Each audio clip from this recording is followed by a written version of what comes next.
Tanishq jewellers Ajmer पहले से भी बेहतर सेफ्टी के गोल्ड स्टैंडर्ड्स के साथ तैयार हैं आपके आगमन के लिए। सुंदर आभूषण और बेहतरीन कलेक्शन के लिए आज ही अपॉइंटमेंट बुक करें। Visit Tanishq jewellers, India motor circle, Ajmer. मैं एडवोकेट नीलेश बुरड़ ब्यावर से हूँ और जिला शांति समिति का मेंबर भी हूँ। अभी मेरे फादर को पिछले महीने निमोनिया हुआ था, तो निमोनिया के तहत ब्यावर के सीसीयू वार्ड में भर्ती कराया गया था।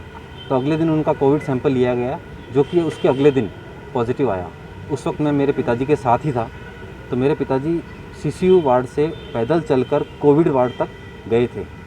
वहाँ जब गए तो उस कोविड वार्ड के बारे में हमने सुन रखा है कि वहाँ कोई डॉक्टर मरीज़ को भर्ती ही नहीं करना चाहता है और वहाँ हर वक्त मरीज़ को डरा धमका कर अजमेर या जयपुर रेफ़र कर दिया जाता है। तो ये सारी स्थिति मैंने सुन रखी थी। मेरे साथ भी ऐसा ही हुआ। जब मैंने कहा जब यहाँ सारी सुविधाएं हैं तो मैं मेरे पिताजी को अजमेर या जयपुर क्यों ले जाऊँ, तो इससे डॉक्टर साहब नाराज़ हो गए। तो उन्होंने मेरे पिताजी के ज़बरदस्ती यूरिन में, जिनके आज तक कोई समस्या नहीं है, कैथरेट लगा दिया। और फिर जब मैंने पूछा कि इसकी ज़रूरत क्या थी, तो उन्होंने आनन फानन उस कैथरेट को खींच के निकाल दिया। उसके बाद मेरे पिताजी यूरिन जब करने गए तो ये फ़ोटोग्राफ्स मैं आपके सामने पेश कर रहा हूँ। ये फ़ोटोग्राफ्स, ये पूरा बाथरूम भर गया और मेरे पिताजी हार्ट के पेशेंट हैं, 3 स्टेंट लगे हुए हैं। तो सारी ये चीज़ें हैं। तो ये सब चीज़ें के बाद में मेरे पिताजी की हालत बहुत बेहोशी की स्थिति के अंदर आ गए थे।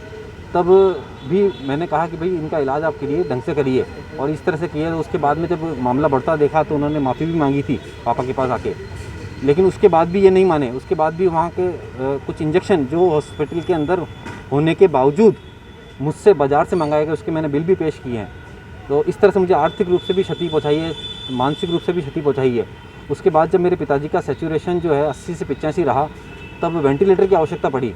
तब मालूम पड़ा कि वेंटिलेटर 5 महीने से खोले ही नहीं गए, लेकिन जब खोले गए तो उनमें एडेप्टर ही नहीं मिले। तो मेरे पिताजी को वेंटिलेटर इस्तेमाल में नहीं ले पाए। लेकिन मेरे पिताजी की जो जान की स्थिति है उसको ध्यान में रखते हुए मुझे मजबूर होकर वेंटिलेटर जो ब्यावर में थे उनके लिए यहाँ अजमेर आना पड़ा। जबकि ब्यावर में पीएम केयर फंड से 7 वेंटिलेटर आए हुए पड़े हैं, जो पिछले 5 महीने में इस्तेमाल ही नहीं किए गए, जो कि स्पष्ट प्रमाण है कि वहाँ हर मरीज़ को रेफ़र कर दिया जाता है। वेंटिलेटर की स्थिति ये है। तो इस बारे में मैं अभी कलेक्टर साहब से मिला हूँ, संभागीय आयुक्त मैडम से भी मिला हूँ। उन्हें मैंने अपना मेमोरेंडम दिया और मेरे पिताजी अभी भी अजमेर के कोविड आइसोलेशन के अंदर भर्ती है। पिछले 20 दिन से मैं हॉस्पिटल के अंदर चक्कर काट रहा हूँ। हम जैसे पढ़े लिखे जागरूक लोगों का यह हाल है, तो एक आम आदमी के साथ ये क्या व्यवहार करते होंगे। मैंने सारी चीज़ें बताई है और मैंने कलेक्टर साहब से ये भी निवेदन किया है कि पूरे हिंदुस्तान के सारे हॉस्पिटल कोविड से फुल हैं, सिर्फ और सिर्फ ब्यावर को छोड़कर। ब्यावर का पूरा हॉस्पिटल कोविड का खाली पड़ा है।